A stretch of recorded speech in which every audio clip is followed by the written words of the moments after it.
Assalamualaikum warahmatullahi wabarakatuh. Halo semuanya, selamat datang di video presentasi dari kelompok 7 yang beranggotakan Muhammad Firman Hidayat, Muhammad Husan, dan Adinda Triamaya Bella. Pada kesempatan kali ini, kita akan membahas komunikasi antar proses dalam sistem operasi dengan fokus pada 3 konsep penting, yaitu trap, thread, dan supervisor call.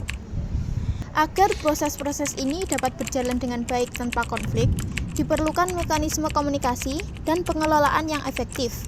Disinilah trap, thread, dan supervisor call berperan penting dalam memastikan setiap proses dapat berinteraksi dengan sistem dan sumber daya yang tersedia. Jadi, mari kita bahas lebih dalam.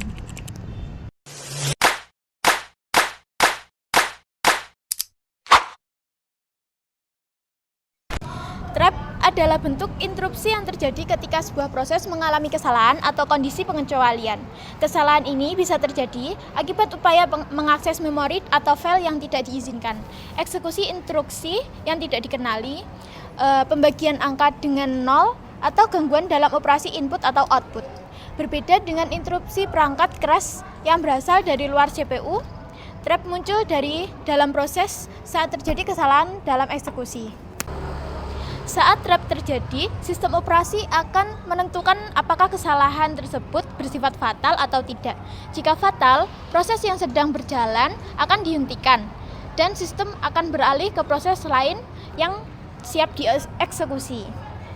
Kesalahan fatal biasanya terjadi jika proses mencoba mengakses area memori yang tidak valid atau menjalankan instruksi yang tidak diperbolehkan. Jika kesalahan tidak fatal, sistem operasi akan menangani masalah tersebut tanpa menghentikan proses sepenuhnya.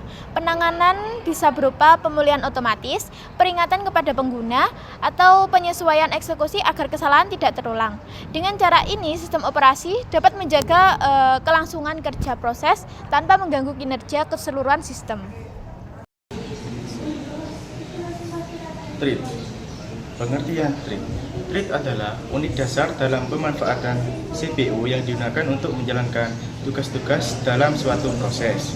Dalam satu proses, thread bertanggung jawab untuk mengeksekusi serangkaian instruksi pada satu waktu. Setiap proses setidaknya memiliki satu thread utama, tetapi dapat memiliki lebih dari satu thread tergantung pada kebutuhan program. Jika suatu proses memiliki lebih dari satu thread, maka proses tersebut disebut multi-thread proses. 2. Status dalam siklus hidup thread. Setiap thread dalam suatu proses memiliki siklus hidup yang terdiri dari beberapa status. Yang pertama, ready, thread dalam keadaan siap untuk dieksekusi, tetapi masih menunggu giliran untuk mendapatkan CPU. Yang kedua, running. Thread sedang dieksekusi oleh CPU, hanya satu thread yang bisa berada dalam status ini dalam satu waktu pada satu CPU. Yang ketiga, blockade. Thread sedang menunggu suatu sumber daya atau event tertentu, misalnya menunggu input dari pengguna atau akses ke memori. Yang keempat, terminated. Thread telah selesai dieksekusi dan tidak akan berjalan lagi karena hanya satu thread yang bisa berjalan dalam satu waktu pada satu CPU. Sistem operasi menggunakan mekanisme thread scheduling untuk mengatur eksekusi thread secara bergantian. 3. Thread memiliki kemampuan untuk membuat thread lain yang disebut jailthread. Dengan adanya jailthread, suatu proses dapat membagi tugasnya menjadi beberapa pekerjaan kecil yang berjalan secara bersamaan atau concurrent execution. Keunggulan dari konsep ini adalah jika satu thread mengalami blocking, misalnya menunggu data dari disk, thread lain dalam proses yang sama masih bisa berjalan, sehingga program tetap responsif. Dapat mempercepat kinerja aplikasi yang membutuhkan banyak perhitungan atau tugas paralel. Namun, penggunaan jailthread juga menambah komplikasi dalam pengelolaan sumber daya dan sinkronisasi antar thread.